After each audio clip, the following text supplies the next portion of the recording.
네, 안녕하세요. 우지연입니다. 이렇게 아름다운 교회 불러주셔서 얼마나 감사한지 모릅니다. 여러분들 정말 행복한 교회 섬기고 계시네요. 부럽습니다. 저는 개척교회에서 부교육자로 사역하고 있거든요. 그래서 이런 아주 좋은 교회 와서 할 때마다 참 좋다. 또 각자 자리가 다른 거니까요. 그럼에도 불구하고 또 큰 역할 감당하고 계신다. 왜냐면 작년까지만 해도 저도 이 근처는 아니고 중구에서 살았거든요. 그래서 가까운 곳에서 또 이렇게 불러주셔서 너무 감사합니다.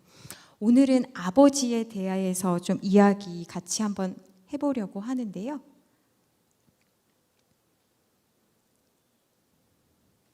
네, 아버지라고 할 때 각자마다 좀 드는 생각들이 다를 것 같아요.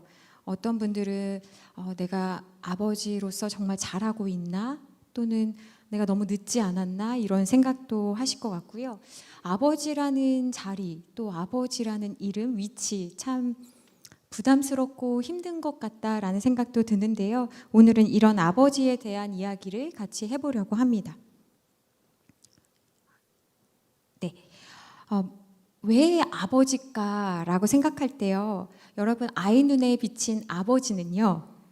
아이 눈에 비친 아버지는 어떤 모습일 것 같으세요? 어렸을 때 아이들이 아버지를 보면 굉장히 이상화합니다.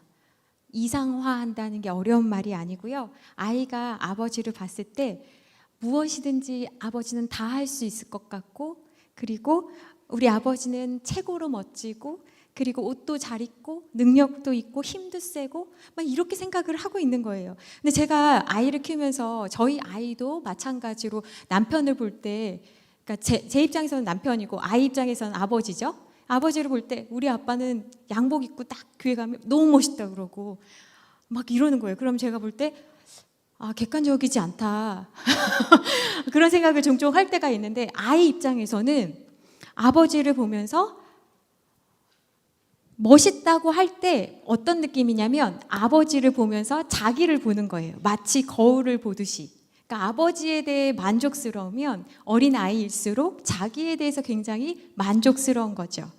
그래서 여러분, 아이가 아버지에게 바칠 수 있는 가장 큰 찬사, 한번 생각해 보면 아이가 아버지에게 할 수 있는 가장 큰 찬사는 뭐냐면, 빌리 그레함 목사님이 이런 말씀을 하셨는데, 내가 어른이 되면 나는 아버지처럼 될 거야. 이게 아이가 아버지를 향해 할 수 있는 가장 큰 칭찬인 거죠. 찬사인 거죠.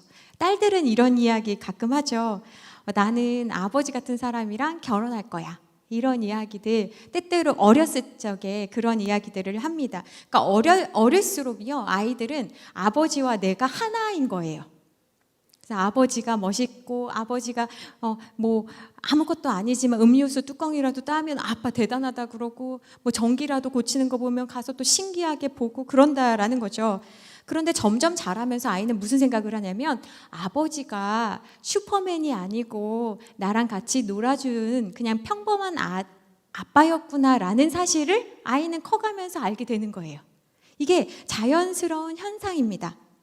아이가 자라면서 또 때로는 아빠한테 실망하는 거예요. 아빠 왜 그랬어? 아버지 왜 그러세요? 라는 실망을 해서 분노하기도 하고, 그러면서 아버지와 점점 다른 자기로 만들어가는 것이 건강한 순서예요.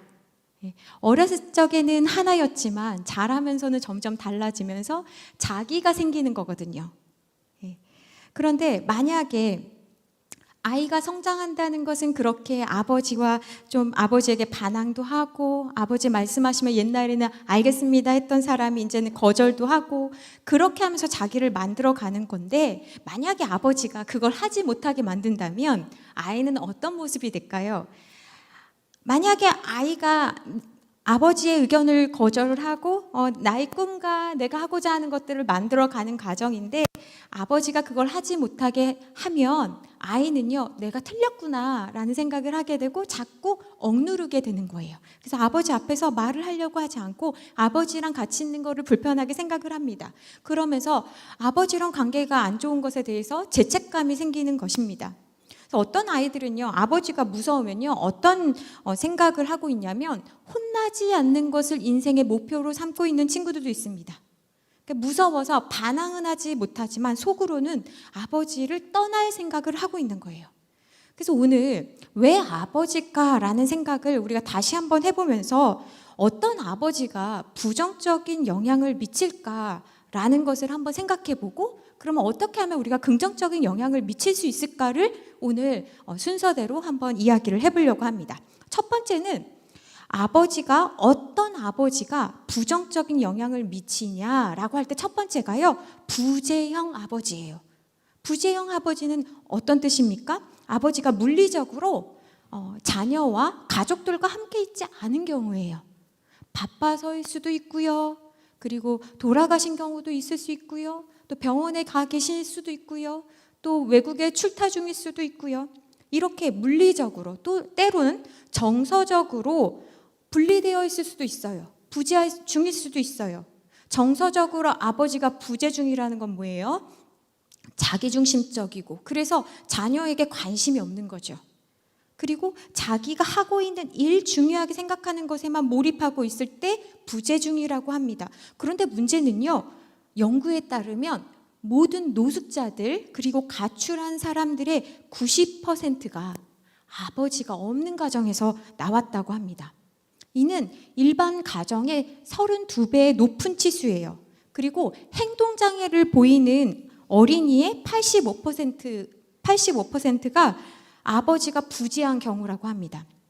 이런 경우에 이런 부재형 아버지와 같이 있는 자녀들은 어떤 생각을 하냐면 아버지가 가정을 버린 것이 자기 때문이라고 생각하고 오랫동안 자책하게 됩니다. 자책을 하면서 어떤 노력을 하냐면 아버지가 안 계시니까 아버지를 만들려는 노력을 하는 거예요. 아버지를 만들려는 노력이 뭐예요? 다른 사람의 사랑을 애써 얻으려고 하는 거예요. 그리고 때때로 아버지에 대한 부재로 인해 가슴에 어떤 마음이 있겠어요? 화가 나 있는 거예요. 그래서요, 이 다음에 자란 다음에 성인 남성 혹은 직장 상사와의 관계가 굉장히 어렵습니다. 여러분이 생각하실 때 야곱에게 이삭이라는 아버지는 이런 부재형 아버지가 아니었을까라는 생각을 한번 해봅니다. 물론 그는 물리적으로 같이 있었어요. 하지만 이삭에게는요, 애서만 아들이었습니다. 그래서 나중에 물론 이렇게 장자의 장자권을 빼앗은 다음에 야곱이 도주한 다음에 라반과 어떤 관계를 이제 맺냐면 라반에게 인정받기 위해서 굉장히 수고합니다. 그러니까 아버지에게 인정받지 못한 자녀들은 성인이 돼서도 다른 사람과 불합리한 관계 가운데 있음에도 불구하고 거기서 나오는 방법을 알지를 못해요. 물론 그 라헬과 레아 때문에 그렇게 함께 있었지만 10번이나 삭슬 월급을 바꿈에도 불구하고 거길 빠져나오지 못하죠. 두 번째는요, 엄격하고 난폭한 아버지 유형입니다. 사실은 우리 주변에서 가장 흔하게 볼 수 있는 유형이에요. 그러니까 자녀를 두렵게 만드는 거예요. 자녀에게 화를 내는 거고 자녀에게 감정 표현을 아주 즉각적으로 하는 형이죠. 그런데 신기한 것은 뭐냐면요, 이런 유형의 아버지들은 집 밖에서 굉장히 인기가 많아요. 그러니까 가족들은 황당하죠. 밖에서는 너무나 좋은 사람인데 집에서는 그렇게 친절하지 않고 화내고 지배하려고 하고 집에 오면 폭군으로 변한다라는 이야기를 합니다. 그래서 그런 엄격하고 난폭한 아버지 아래에 있는 자녀들은 어떤 생각하냐면 억지로 순종하다가 또 반항하다가 하면서 자기의 마음의 상처를 극복하기 위해 굉장히 많은 시간을 허비합니다. 여러분, 다윗에게 압살롬이 느낄 때 다윗이 그런 아버지가 아니었나라는 생각을 한번 해봅니다. 여러분은 다윗 하면 어때요? 평판 굉장히 좋거든요. 다윗? 그렇죠. 다윗만큼 평판이 좋은 사람이 어디 있습니까? 그런데요, 자녀들에게 다윗이 과연 어떤 사람이었을까를 한번 생각해 봅시다. 다윗의 첫째 아들이 암논이었어요. 암논. 근데 이 암논이 여러분 아시다시피 이복 동생 다말을 연모했어요. 사랑했어요. 그래서 다말을 강제로 범했습니다. 집안이 난리가 났죠. 다윗도요, 성경에 보니까 이 사실을 알고 너무나 화가 났대요. 그런데요, 신기하게도요, 다윗이 암논을 불러서 혼내지 않았습니다. 벌을 주지 않았어요. 분명히 잘못했는데 정리를 하지 않아요. 그래서 어떤 일이 일어납니까? 공평이 깨집니다. 골리앗을 물리친 그 용기와 패기는 이제 다윗에게 볼 수가 없습니다. 모든 상황을 뻔히 알면서도 다윗은 침묵했습니다. 그래서 아버지가 첫째 아들을 감싸고 돈다고 생각한 이 다말의 친오빠인 압살롬이 이제 기회를 엿보기 시작합니다. 그리고 어떻게 합니까? 다윗이 이 문제를 적극적으로 해결해 나가지 않자 압살롬이 그 암논을 죽이지요. 아버지 역할이 왜 중요하냐면요, 여러분, 아버지가 자기의 자리, 책임, 역할을 잘 감당하지 않으면 자녀들이 싸웁니다. 압살롬은 그렇게 암논을 죽이고 이제 다윗을 피해서 그술 땅으로 3년간 도망가 있습니다. 그런데 그때도 다윗은 압살롬을 혼내지도 않고 또 압살롬을 용서해 주지도 않고 무엇 하나 그 마음을 표현하지 않습니다. 여러분 너무 신기하지 않아요? 우리가 알고 있는 그 다윗이 맞나요?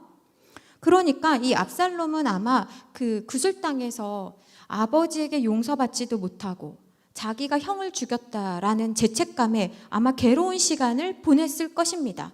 그리고 한편으로는 그래도 시간이 지났으니까 아버지가 나를 불러줬으면 좋겠다라는 생각을 하고 있었을지도 모릅니다. 결국 아버지가 여러 일이 있지만 다윗이 다시 압살롬을 부릅니다. 그런데 예루살렘으로 들어오라고 한 거죠. 들어온 다음에 그럼 이제 압살롬이 무엇을 기대하겠습니까? 드디어 이제 3년 만에 아버지를 만나나 보다 라고 하는데 다윗은요, 압살롬을 부르지 않아요. 그러니까 우리나라에 예루살렘에 다시 오게는 했는데 2년 동안 압살롬을 부르지 않는 거예요. 그때부터 압살롬은 아버지를 향해서 쿠데타를 일으킬 생각을 합니다. 여러분, 아버지에게 사랑받고 싶어 하는 한 아들의 그 삐뚤어진 욕망이 여러분 보이십니까? 그런데요, 다윗은요, 압살롬을 미워하지 않았습니다. 다윗은요, 자신의 군대에 압살롬을 죽이지 말아달라고 간곡히 부탁했고요. 압살롬이 죽었을 때 내 아들 압살롬아 하면서 내가 차라리 너 대신 죽었으면 얼마나 좋았겠냐 하면서 울부짖었어요. 여러분 아시잖아요. 그런데 왜 다윗은 그렇게 했을까요? 그래서요, 다윗이 그 압살롬의 입장에서는 엄격하고 난폭하고 그런 면이 좀 없다고 하더라도 아까 말씀드린 것처럼 부재형의 모습도 있고요. 그 다음에 제가 이제 설명드린 수동적인 모습도 있습니다. 한 아버지라고 할지라도 이 유형들이 다 있는 거예요. 어쨌든지 간에 다윗은 다른 사람에게는 충성스럽고 인기 있는 왕이었지만요, 가족의 문제 앞에서는 비겁하게 침묵하는 사람이었습니다. 그 결과 다윗이 정말 사랑하는 아들들을 다 잃게 되었습니다. 심지어 임종을 코앞에 두고 있을 때 다윗의 곁에 있는 사람이 아무도 없었어요. 그래서 다윗의 몸을 따뜻하게 데워줄 사람이 없었기 때문에 가족도 아니고 아비삭이라는 여인이 마지막을 지켰지요. 압살롬을 통해서 알 수 있는 것처럼 이런 유형의 아버지 밑에 있는 자녀들은요, 아버지의 비위를 건드리지 않으려고 굉장히 노력하고요. 그런 탓에 어떤 기술이 느냐면 사람의 마음을 잘 읽고 위로하는 그런 자질을 키운다고 합니다. 세 번째는 수동적인 아버지예요. 수동형인 아버지는요, 방관하는 아버지랑 비슷합니다. 열심히 성실하게 일해요. 자녀 교육과 돌봄만 어머니의 책임으로 돌리는 경우죠. 그러니까 전통적으로 경제적인 지원은 내가 하지만 가정을 돌보는 건 네가 해라 라고 이야기하는 스타일인 거죠. 예수님의 아버지인 요셉은요, 예수님 탄생 이후에 별다르게 등장하지 않습니다. 아마 수동적인 아버지가 아닐까라는 생각을 합니다. 여러분, 그래서 아빠예요. 왜냐하면 이 아빠는 우리가 이런 이렇게 교육이나 이런 가르침을 받지 않으면요, 우리가요, 내가 배운 대로, 내가 경험한 대로, 내가 알고 있는 대로 우리는 가르칠 수밖에 없기 때문에 그렇습니다. 우리는 내가 다 잘하고 있다라고 생각하고요, 내 모습을 잘 보지 못합니다. 그래서 자기 관리, 자기 훈련이 참 필요합니다. 특별히 아빠가 무슨 말을 해야 되냐면, 아빠가 너를 위해 기도해 줄게, 이 말을 해야 되거든요. 그런데 많은 크리스천 아빠라고 할지라도 아빠가 너를 위해 기도해 줄게, 힘내라 라는 이야기를 많이 하지 못하세요. 이 중요하고도 쉬운 말을 왜 하지 못하냐면, 죄송하지만 기도하지 않기 때문에 그래요. 그리고 기도할 마음이 없기 때문에 그래요. 그러니까 기도하지 않고 기도할 마음이 없고 이것 빼고 다른 거에 열심히 하면 된다라는 생각을 크리스천임에도 불구하고 많은 아빠들이 하고 있다라는 거예요. 내가 이 정도 살게 해줬으면 됐잖아. 너 원하는 거 내가 학원도 보내주고 당신 좋아하는 거 내가 다 해주잖아. 그렇게 생각하면서 많은 아버지들이 자신의 역할을 충분히 감당하고 있다라고 생각을 합니다. 그런데 성경은 그렇게 이야기하고 있지 않아요. 아버지에게 가장 중요한 역할은 무엇입니까? 영적 사명의 역할이에요. 영적 사명의 역할을 감당할 때 건의가 서는 것이고요. 다른 것 좀 못 먹어도 상관없어요. 다른 거 학원 못 보내도 괜찮아요. 그런데 아버지가 내가 너를 위해 기도해 줄게 하면요, 아들이, 딸이 그 말을 듣고 아빠의 말을 믿고 신뢰하고 나아갈 수가 있거든요. 그러면 여러분, 아버지는 신앙에 어떤 영향을 미칠까를 한번 생각해 볼게요. 여러분이 생각하는 아버지, 내가 경험한 아버지와 하나님 아버지는 여러분 다를 거예요. 그럼에도 불구하고 여러분, 하나님 아버지라고 생각하면 그 아버지라는 말 때문에요, 우리는 누구를 떠오르게 되냐면 자연스럽게 내가 경험한 육신의 아버지를 떠올리게 됩니다. 그래서요, 우리가 알아야 되는 것은 무엇이냐면 하나님에 대한 이미지가 각각 다 다르다는 거예요. 저는요, 우리 남편에게 물어봤더니요, 저희 남편이 그러더라고요. 자기는 하나님을 신실하신 하나님이라고 믿는데요. 신실하신 하나님? 당신 정말 그렇게 믿어? 라고 질문했어요. 그랬더니 자기는 어렸을 때부터 하나님에 대해서 신실하시다, 약속을 지키신다, 반드시 이루신다, 이런 믿음이 있다라는 거예요. 그래서 저는 제 자신을 한번 생각해 봤어요. 나는 그러면 하나님을 어떻게 생각하지? 내가 하나님 하면 떠오르는 이미지는 뭐지? 라고 생각해 봤더니요, 저는 하나님을 어떻게 생각하냐면 하나님을 완벽하신 하나님이라고 생각하고 있더라고요. 그러니까 저는 어렸을 때부터 모태신앙으로 쭉 자라면서 신학교 들어가서도 엄청 열심히 이제 공부를 했는데요. 그때 어떤 마음이 있었냐면 하나님은 완벽하셔야만 쓰신다라는 착각이 있었어요. 여러분, 하나님이 완벽하신 하나님은 맞지만 우리를 사용하시는 이유가 우리가 완벽하기 때문에, 흠이 없기 때문에 우리를 사랑하시거나 사용하시는 게 아니잖아요. 그건 저도요, 신학교에서 잘 배웠기 때문에 알아요. 그런데 제 마음에서는요, 우리 하나님은 완벽하신 하나님. 그러니까 내가 하나님 앞에 쓰임받기 위해서는 내가 조심해야 돼, 잘해야 돼, 공부도 잘해야 되고 친구도 아무나 사귀면 안 돼. 그래서 제가 심지어 신학교 다닐 때, 신학교를 얼마나 오래 다녔습니까? 그럼에도 불구하고 연애를 한 번도 안 했어요. 왜냐하면 완벽해야 돼, 내 과거가 완벽해야 돼, 이런 생각이 있었던 거예요. 근데 어느 날 제가 하나님 앞에 완벽하게 쓰임받기 위해서 제가 어떤 노력들을 했냐면, 대학교 1학년 때, 2학년 때, 3학년 때 그 학교 공부 끝나면 기도실 가서 하나님의 사람이 될 사람은 기도 1시간 이상은 최소 해야 돼.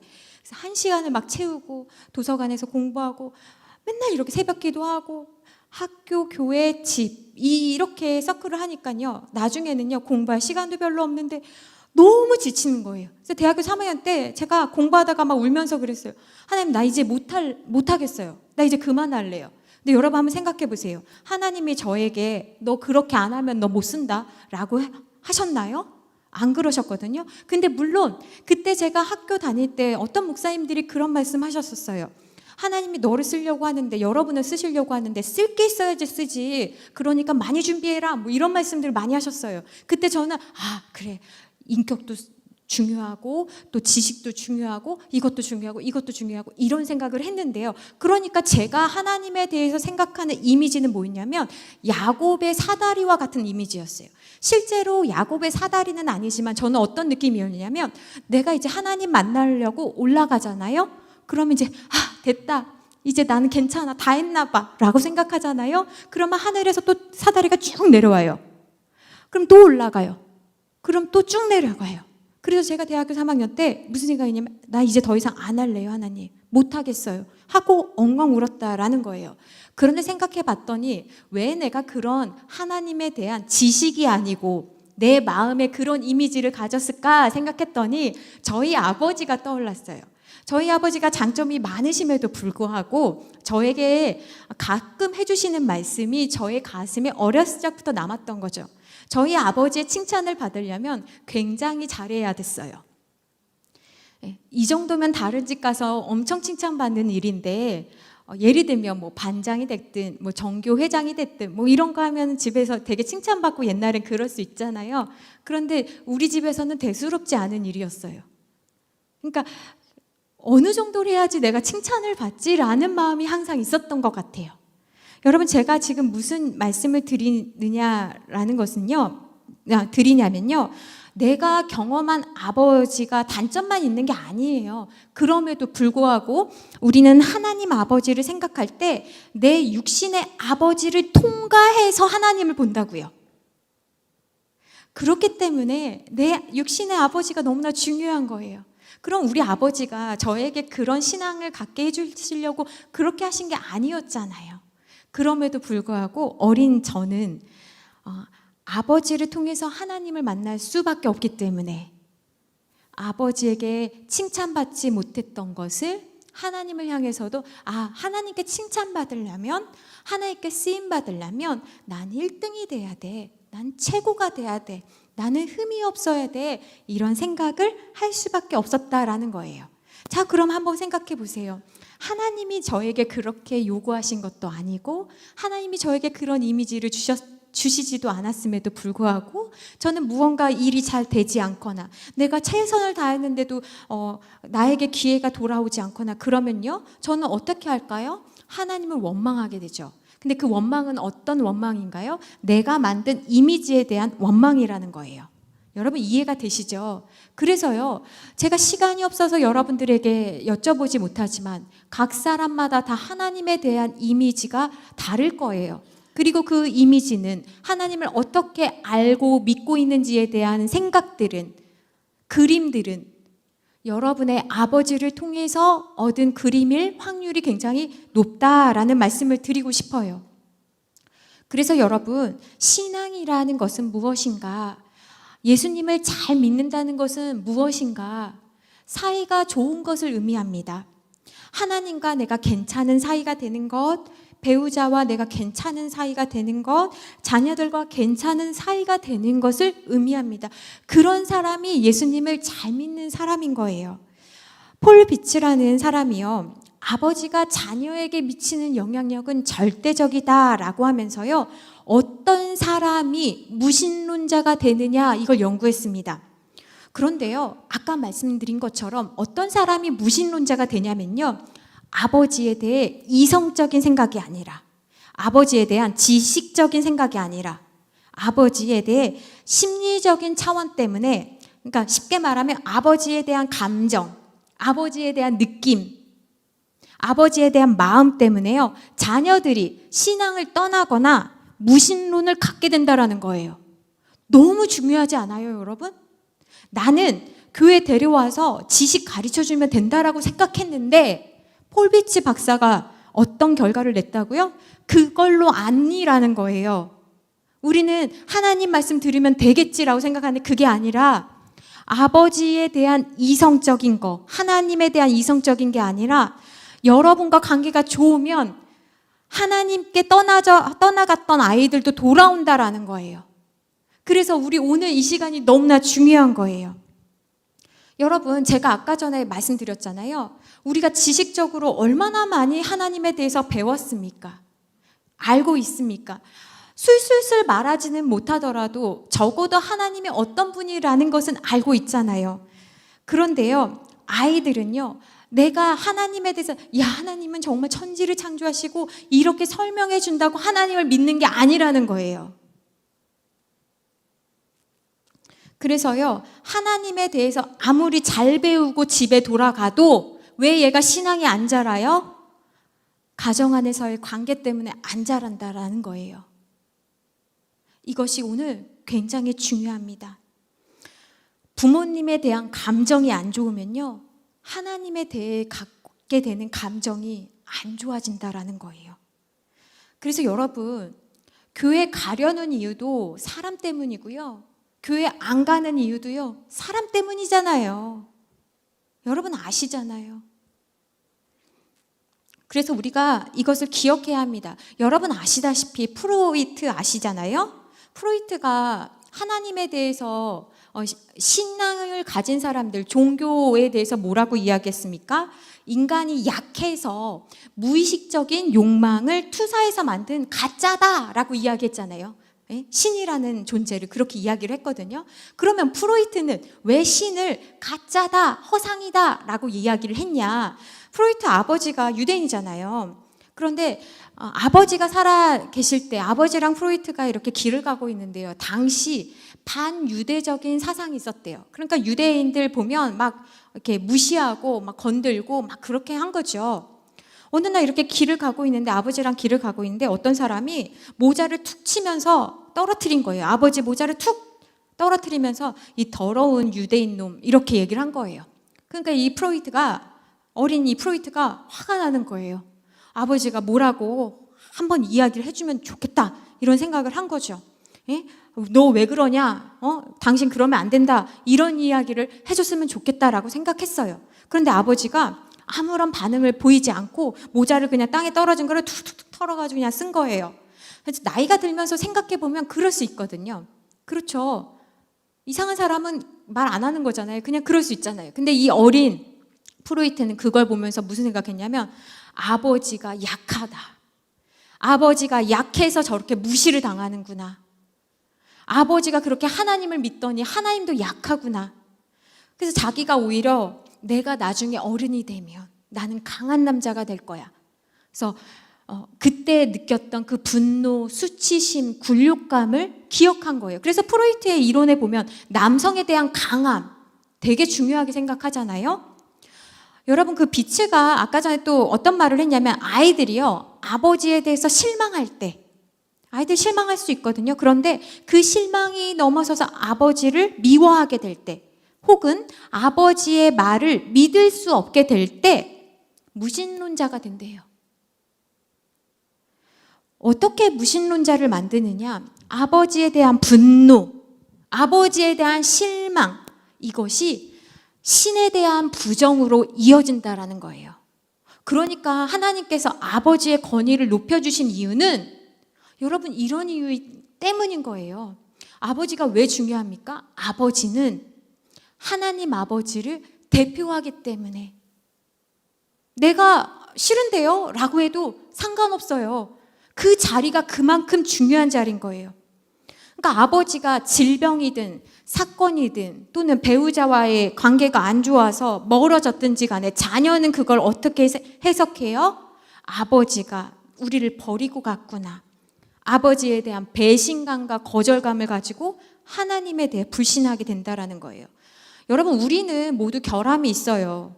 그런데 아이들은 우리를 보고 하나님을 바라보기 때문에 우리의 결함, 우리의 연약함을 아이들이 기다려줄 수가 없습니다. 여러분 생각해 보세요. 우리가 아이들에게 보여줄 수 있는 모습이요, 20살까지면 꽉 찬 거예요. 아이들이 우리를 기다려줄 수 없어요. 내가 달라질게, 노력할게 라고 해도요, 아이들이 기다려주지 않아요. 그래서요, 이렇게 아버지가 부재하거나 수동적이거나 너무 강하거나 무신론자이거나 할 때 그러면 그럼 전 어떡합니까? 라는 생각을 할 수 있어요. 그럴 때 오늘 잘 들어보세요. 그럴 때 방법이 있어요. 다른 성인 남자가 있으면 돼요. 이게 무슨 말이냐면, 여러분 한번 써보세요. 영향력 있는 타인. 여러분, 영향력 있는 타인이 이 아이 곁에 함께 있어주면 돼요. 쉽게 말하면 교사 또는 우리 같이 구역을 한다고 한다면 우리 구역 안에서 보여줄 수 있는 모범이 될 만한 아버지의 모습을 다른 사람이 보여주면 이 아이는 내가 아버지가 없지만 그 사람을 통해서 남자라면 저렇게 하는 거구나, 크리스찬 남자라면 이렇게 하는 거구나 라는 것을 배울 수 있다라는 거예요. 여러분, 이건 너무나 중요합니다. 우리가 왜 함께 신앙생활합니까? 우리를 왜 가족이라고 말합니까? 우리가 어떻게 가족이에요? 그런데 우리는 하나님으로 인하여서 우리가 가족이잖아요. 그러면 내가 부족한 부분 있잖아요. 그러면 내가 부족한 부분이 있지만 그 부분을 누가 채워준다고요? 영향력 있는 타인을 통해서, 다른 더 쉬운 말로 성인 보증인을 통해서, 그 사람을 통해서 아이에게 영향을 미칠 수 있도록 기도해 주셔야 돼요. 자, 그러면 교사들, 구역원에 있는 다른 분들이, 여러분, 우리가 가정이 깨지고 연약한 가정들이 얼마나 많습니까? 크리스천 가정이요, 본을 보여야 되는 건 이런 거예요. 우리가 부족하지 않다라는 게 아니에요. 그럼에도 불구하고 우리가 잘 살아내야 돼요. 그래서 우리가 그 연약한, 결함이 있는, 아픔이 있는 사람들을 향해서 우리가 무엇을 해야 되냐면, 그 아이들이 들은 거, 프로이트가 들은 거, 본 것, 바꿔주는 역할을 해줘야 되는 거예요. 여러분, 부정적인 아버지 유형에서 자란 사람들이 가지고 있는 생각들은 뭔지 아세요? 나는 안 될 거야. 나 같은 게 꿈은 무슨, 포기해야지. 꿈 같은 거 사치지. 여러분, 이런 생각에 사로잡혀 있다라는 거예요. 그런 아이들에게, 말하지 못하는 그런 아이들에게, 넌 꿈이 뭐니? 그러면 꿈 말하고 싶겠어요? 꿈이 없는데요? 그런 아이들에게 아버지가 안 계시다면, 또는 아버지가 계시다면 무슨 이야기를 해줘야 돼요? 그러나 달라질 거야. 말을 바꿔줘야 되는 거예요. 나는 결혼도 못할 것 같아요. 그러나 너 지금 그렇게 생각하지? 그렇지 않아. 넌 굉장히 좋은 가정 만들 거야. 그러나를 여러분들이 넣어주셔야 되는 거예요. 여러분, 그 아이들의 생각과 표현을 바꿔주셔야지 그 아이가 삽니다. 안 좋은 경험을 한 아이들은요, 부정적인 메시지에 사로잡혀요. 네가 한번 죽도록 발버둥 쳐봐라. 너 안 될걸? 그런 메시지가 자기 안에 있다라는 거예요. 야, 걸레를 빠른다고 행주가 되냐? 호박에 줄근다고 수박 되더냐? 야, 너의 진짜 모습을 알면 너랑 결혼할 사람은 아무도 없을걸? 너네 가정 봐봐. 다른 사람이 나를 조롱하는 게 아니라요, 부정적인 경험을 많이 한 사람들은요, 그런 메시지로 자기를 괴롭게 하는 거예요. 대학 그런데 나와가지고 네가 뭐 할 수 있겠냐? 야, 우리 집은 구제불능이야. 이렇게 생각하는 누구나에게 그러나를 넣어주셔야 되는 거예요. 무슨 일을 하든 실패로 끝날 것 같지? 아니야. 마침표는 예수님이 끊으셔. 예수님이 찍어주신다? 야, 요셉 봐봐. 요셉처럼 억울한 인생이 어딨냐? 걔는 감옥에서 끝날 것 같지? 그보다 더 암울한 인생이 어딨냐? 그러나 그를 통해서, 역사를 통해서 봐봐. 많은 사람 살리는 복의 통로가 됐잖아. 너는 기가 막힌 스토리가 있는 아이란다? 여러분, 이 그러나를 누군가는 해줘야 된다라는 거예요. 5번 이혼한 수가성 여인한테 예수님이 찾아가셔서 어떻게 하셨어요?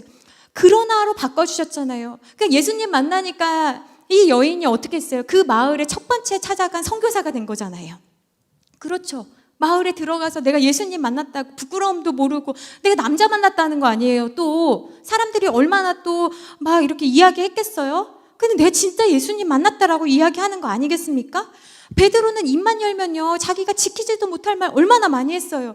그런데요, 그는 마지막까지 신앙 지켰잖아요. 여러분, 예수님 죽으셨죠. 그러나 부활하셨잖아요. 그러나를 누가 할 수 있겠습니까? 여러분, 그러나를 누가 말해줄 수 있어요? 여러분만이 해줄 수 있어요. 젊은 사람들은 해줄 수가 없어요. 젊은 아빠들이 많이 들어야 돼요. 젊은 엄마들이 많이 들어야 돼요. 왜냐하면 본인들도요, 부정적인 사고에 사로잡혀 있거든요. 베누퍼라는 아이가요, 12살 때 처음으로 교회에 왔어요. 동네 사람들이 다 교회 가니까 한번 교회 가본 거예요. 그런데요, 이 아이는요, 유명한 아이예요. 마을에서. 무엇으로 유명하냐면 아버지가 누군지 모르는 아이로 유명한 거예요. 여러분, 옛날에 1800년도거든요. 그때 한번 생각해 보세요. 우리가 한 20년 전만 해도요, 아버지가 없다? 뭐 어머니 아버지가 이혼했다 그러면요, 저도 생각이 나요. 그런 애랑 놀지 말라고 했어요. 교회에 노란 머리 하고 오고 청바지 질질 끌고 오면 이상하게 생각했잖아요. 20년 전만 해도 그랬잖아요. 30년 전만 해도 그랬잖아요. 20년 전 아니라고 해도. 베누포는 1800년도니까요. 근데 그 애가 교회에 왔어요. 그래서 끝에 앉았어요. 말씀이 너무 좋은 거예요. 그런데요, 얘가 왜 혼자 앉았냐면요, 친구들이랑 잘 놀았는데 엄마가 그랬대요. 친구 엄마가 그랬대요. 나 이제 너랑 못 놀아. 왜? 우리 엄마가 너 같은 애랑은 놀지 말래.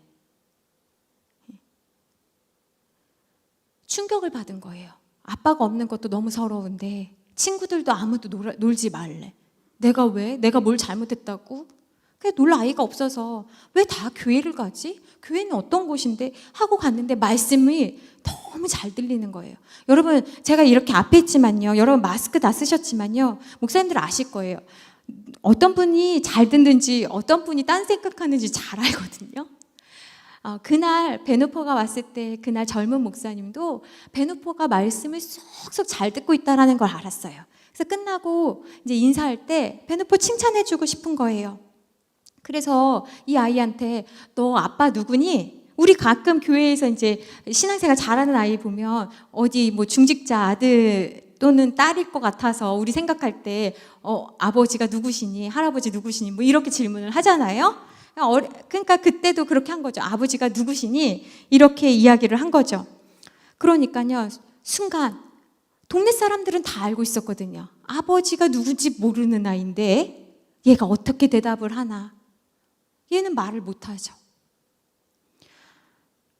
그 질문을 하고 목사님이 다 보니까 느낌이 그래서 뭐라고 이야기하냐면, 나는 너의 아버지가 누군지 안다? 아니, 나는 너의 아버지가 누군지 안다? 이 얘기하면요, 여러분 느낌이 어때요? 뭐야, 지금 나 놀리려고 하는 거야?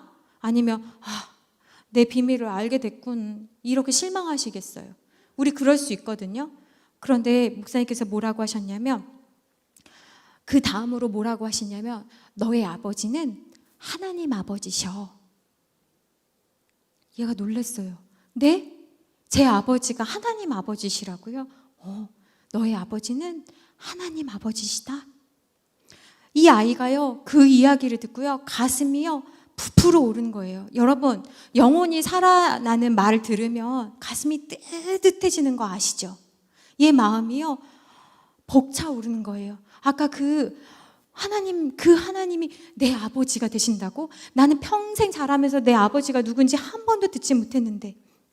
그러면서요, 이 목사님이요, 이 아이에게 이런 말씀을 하셨어요.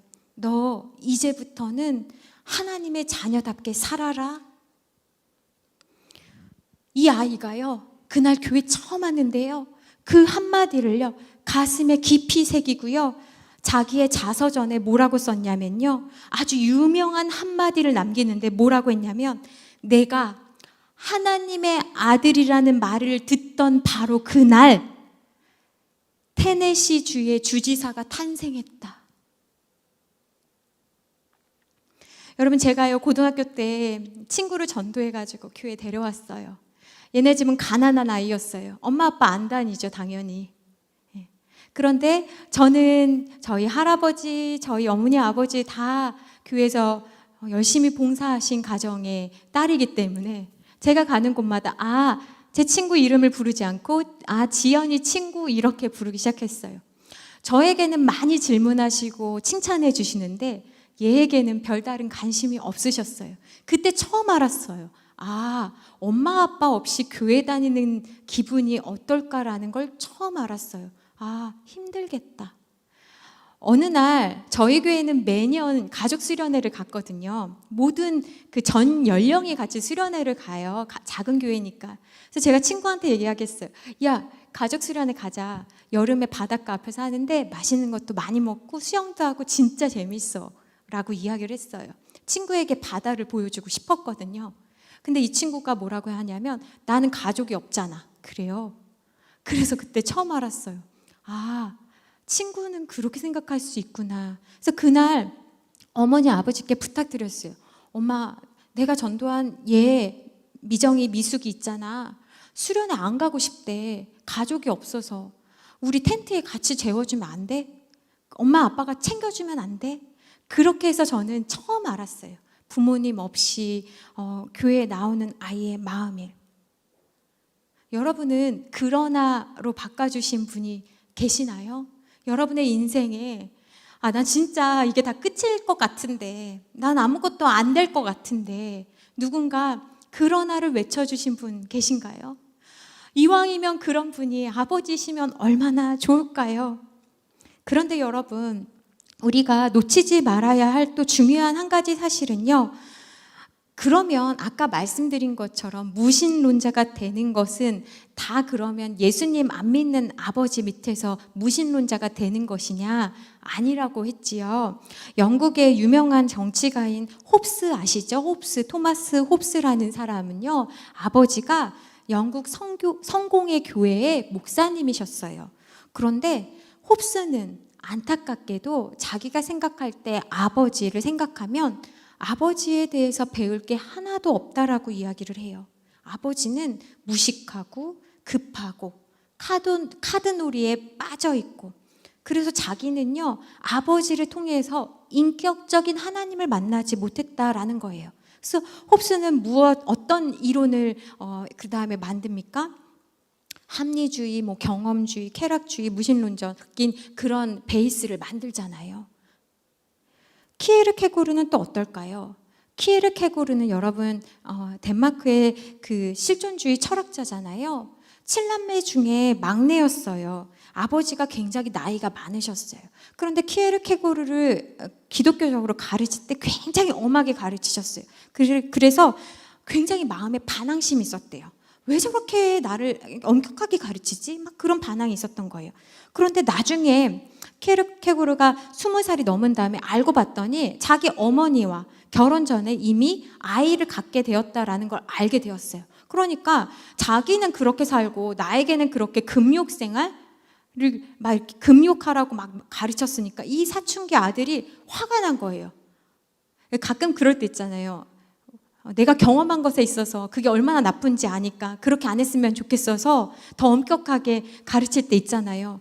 그래서 키에르케고르가요, 22살 때 아버지가 어머니랑 그렇게 한 걸 알게 되고 하나님을 떠났어요.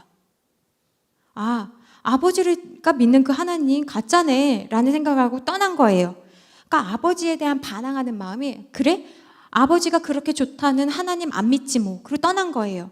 그런데요, 나중에 3년 뒤 아버지가 82살이셨는데 아버지가요, 아들에게 와서 내가 잘못했다고, 내가 과거에 있었던 일에 대해서 너에게 사과한다고 솔직하게 이야기한 거예요.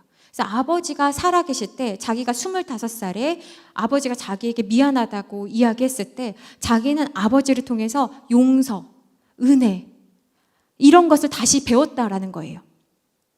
여러분, 그래서요, 결국 이 차이를 줄여나가는 겁니다. 토저는 무슨 얘기하냐면, 하나님에 대해서 생각할 때 가장 먼저 떠오르는 그것이 무엇인지를 생각해 보라는 거예요. 가장 먼저 떠오르는 그것이 내가 경험한 것이 확률이 높기 때문에 이것은 하나님, 성경에서 말하고 있는 하나님이랑 다를 확률이 굉장히 높다라는 거예요. 그러니까 하나님에 대해서 원망이 있고 부정적인 이유는, 하나님에 대한 감정이 안 좋은 이유는 아버지에 대한 생각에서 기초할 때가 많다. 어떤 청년은 그러더라고요. 하나님을 생각할 때 자기는 하나님을 벌 주시는 하나님이라 생각한대요. 여러분, 어린아이들이라도요, 물어보면요, 어떤 아이는 그래요. 자기는 하나님을요, CCTV라고 생각한대요. 그래서 제가 물어봤어요. 그게 무슨 뜻이니? 그랬더니 위에서 이렇게 CCTV로 다 보고 있다가 잘못하면 요놈 하고 혼낸다는 거예요. 어떤 청년은요, 뭐라고 이야기하냐면 자기는 하나님을요, 솔직히 이렇게 생각하는데 원하는 것은 하나도 주지 않는 분이래요. 솔직하죠. 그런데요, 어떤 청년은요, 뭐라고 하냐면 자기가 한 것보다 더 많이 주시는 분이래요. 또 어떤 청년은 자기를 보호해 주시는 분이래요. 여러분, 아까 말씀드린 그 무서운, 하나님에 대해서 나를 감시하는 분, 내가 원하는 건 하나도 주시지 않는 분이라는 생각을 가지고 있는 청년들과 내가 한 것보다 더 많이 나에게 잘해주시는 하나님에 대한 생각을 가지고 있는 사람은 여러분, 이 사람들이 교회에서 신앙생활 한다고 한다면 이 차이가 얼마나 크겠습니까? 여러분, 그렇지 않겠어요? 그래서요, 우리가 자녀에게 물려주는 것은 하나님에 대한 이미지구나 라는 것을 여러분들이 꼭 기억하셔야 돼요.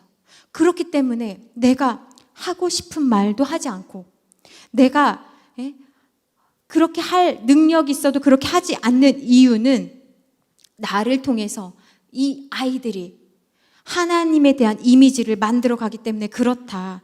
그래서 어린 시절에 내가 경험한 그 아버지가, 내가 생각한 그 아버지의 관계가 그냥 하나님에 대한 것만 의미하는 것이 아니고요, 사회생활에도 영향을 미치는데, 아버지와의 관계가 다른 사람과의 관계에서도 통로가 될 수도 있고 걸림돌이 되어서 또래하고 부하 직원하고는 잘 지내는데 상사하고는 늘 틀어지는 사람들, 그런 문제를 낳을 수 있다. 그래서 짧게 말씀드릴게요. 그러면 교회는 뭘 하는데 나한테 이렇게 아버지로서의 이런 거 알겠어. 그러면 교회에는 뭘 하면 좋겠는데 그럼 교회 보낼 필요 없나? 라고 만약에 생각하신다면, 여러분, 교회는 그러면 왜 우리가 교회를 와야 되냐? 자녀와 왜 와야 되냐? 첫 번째는요, 3가지 말씀드릴 건데, 첫 번째는 뭐냐면, 교회에 자녀와 함께 가야 하는 이유는요, 자녀에게 신앙의 친구를 만들어주기 위해서예요. 여러분, 친구라는 것이 무엇입니까? 같은 뜻, 같은 취향, 같은 믿음과 생각, 문화를 공유할 수 있는 사람들이에요. 그러니까 문제가 생기면 같이 고민하고 그 뜻을 이루는데 힘쓸 수 있는 존재들이 필요해요. 여러분, 세상이요, 교회 간다고요, 이제는 뭐 좋게 생각하지 않잖아요. 그럴 때 교회 같이 다니는 친구들이 누구냐에 따라서요, 마음의 힘을 얻고 잃어버리고 큰 차이가 있는 거예요. 그런데요, 아까 말씀드린 것처럼 친구라고 하니까 그냥 동료, 같은 또래 이렇게만 생각하지 마세요. 제가 아까 말씀드렸잖아요. 아버지가 혹시 건강한 역할을 해주지 못하면 어떻게 돼요? 우리가 서로에게 가족이 되어줄 수 있다라는 거예요. 여러분, 다른 사람을 보면서 저렇게 할 수 있구나라는 것을 배울 수 있어야 돼요. 아브라함 헬셀은요, 10살 때 아버지가 돌아가셨어요. 그런데 그는 뭐라고 이야기하냐면, 나는 나의 인생의 2명의 스승을 10대 때 만났다. 그래서 여러분, 이런 강의를 들으면 여러분의 기도 제목이 달라져야 되는 거예요. 내가 하나님, 이제는 더 잘 살게 해주세요. 우리 아이들이 건강하게 해주세요. 그건요, 중요하죠. 그런데 더 중요한 게 무엇일까요? 생각해 보실 수 있어요. 건강 중요하죠. 그러나 더 중요한 게 무엇일까요? 나만이 해줄 수 있는 게 무엇일까요? 두 번째는 뭐냐면,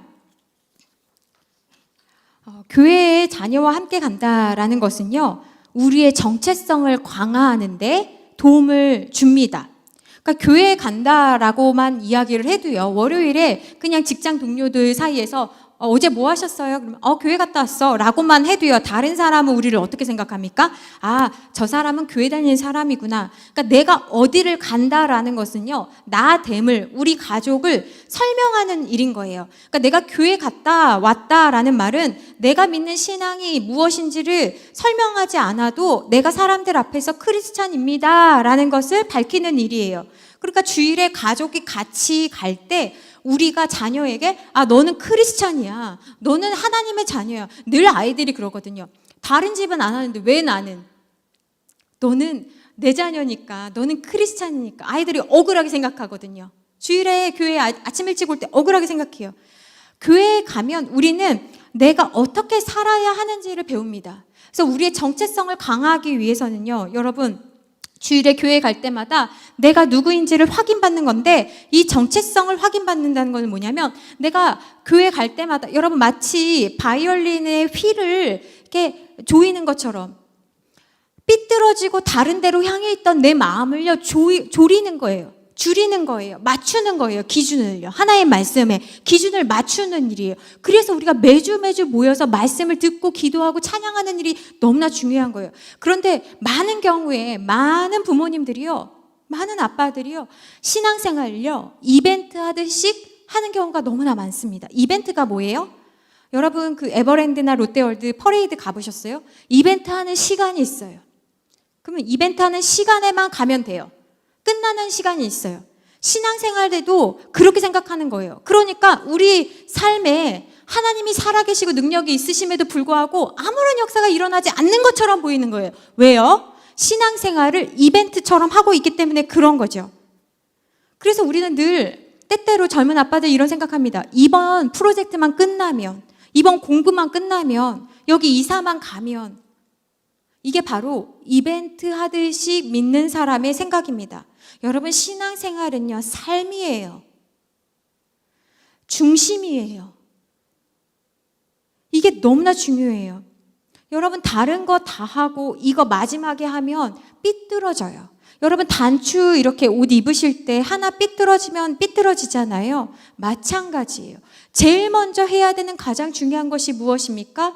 함께 교회에 와서 예배 드리고 정체성을 강화하고 자녀를 위해 축복해 주는 것입니다. 그것이 어렵기 때문에요. 세 번째는 뭐냐면 공간에 우리가 오는 거예요. 이 공간을 통해서 우리가 배우는 것이 있어요. 여러분, 공간은요, 우리를 가르칠 때 엄격하게 막 사람처럼 막 소리 지르거나 인위적으로 막 가르치지 않아요. 여러분, 한번 생각해 보세요. 교회에 딱 오기만 하면 하나의 말씀이 들립니다. 미용실에 딱 앉으면 머리를 관리하는 방법을 듣고 배우고 머리를, 헤어스타일을 고치게 되죠. 수영장에 가면 다들 수영복을 입습니다. 수영을 배우는데 최적화된 장소가 수영장인 거예요. 노래방에 가면 노래를 부릅니다. 공원에 가면 운동을 하게 됩니다. 이처럼 공간은요, 우리가 무엇을 해야 할지 동기를 제공하는 거예요. 그래서 우리가 약하기 때문에, 우리가 흩어지면 연약하기 때문에, 안 가고 싶기 때문에, 안 하고 싶기 때문에 우리가 자꾸 이 공간을 찾는 거예요. 여러분, 공간에 들어가면 공간에 맞는 일을 하게 됩니다. 공간과 다른 일은 전혀 하지 않아요. 여러분, 미용실 가서 수영하겠습니까? 학교 수업 시간에 공부하고 있는데 피아노 치겠습니까? 공간이 가르치는 거예요. 교회에 가면 교회라는 공간에서 우리가 배우는 것이 있습니다. 그래서 우리는 교회라는 곳에서 굳이 신앙생활을 하는 겁니다. 그것이 굉장히 중요한 습관이에요. 습관을 헤빗이라고 하는데요. 이 헤빗이라는 영어의 말은 라틴어 헤비투스에서 왔어요. 하비투스가 무슨 말이냐면 걸치는 옷이에요. 내가 어떤 옷을 입느냐에 따라 그런 사람이 되는 거잖아요. 내가 습관을 만들려면 같은 시간, 같은 장소, 같은 행동을 반복을 해야 돼요. 여러분, 주일이 되면 크리스찬은 교회에 가는 걸 반복합니다. 같은 시간을 따라서 성경을 펴고 찬양을 보고 부르고 기도를 합니다. 교회만 앉아 있어도 자동 플레이가 돼요. 여러분, 이런 것 통해서 뭘 배우겠냐라고 생각하실 수 있지만 이런 것들을 통해서 아이는요, 무엇을 하게 되냐면 습관, 내가 걸치는 옷, 내가 누군지를 분명히 알게 됩니다. 그래서 그런 습관을 통해서 여러분, 우리가 결국 주려고 하는 건 뭐냐면, 마지막이니까 한번 따라하겠습니다. 신앙 교육의 목적은 자립신앙이다. 자립하게 하려고 우리가 가르치는 거예요. 곧 떠나잖아요. 20살만 되면 대학 가느라 떠나고요. 우리 집에서 살아도요, 밤에만 오거나 외국 가거나 회사 가거나 시간이 별로 많지가 않습니다. 그래서 우리가 관심을 가지고 기울여야 하는 것은 자립신앙이다. 그리고 지금이라도 내 자녀에게 내가 어떤 아버지였을까를 생각하고 잘못한 부분은 용기 있게 미안하다, 내가 부족해서 그랬다 라고 이야기를 하고, 또 잘하고 있는 부분들은 너에게도 네가 이 신앙의 유산을 잘 이었으면 좋겠다. 우리가 비록 다른 사람처럼 여유롭지는 않더라도 신앙의 명문가로서 네가 그렇게 자녀에게도 가르치면 좋겠다라고 이야기할 수 있는 부모의 권위가 살아있는 우리의 삶의 방식이 되었으면 좋겠습니다. 여러분, 기도하시겠습니다. 하나님 아버지, 자녀 문제만큼은 내가 할 수가 없습니다. 그래서 우리는 하나님께 부르짖을 수밖에 없습니다. 다른 거는 다 내 뜻대로, 내 맘대로, 내 순서대로 할 수 있을 것만 같은데 자녀는 내 맘대로 되지 않습니다. 그래서 우리는 하나님 아버지의 마음을 알게 되고, 그래서 우리는 반강제적으로 겸손하게 되는 것 같습니다. 하나님 아버지, 우리 염산교회를 통해서 부정적인 아버지의 영향을 미치는 아버지들이 아니라 정말 강력하고도 훌륭하여서 이 주변 사람들이 어떻게 하면은 그런 아버지가 될 수 있는지 궁금해서 물어볼 수 있는 좋은 질문들을 많이 받는 성도들이 많이 일어날 수 있도록 하나님 도와주시옵소서.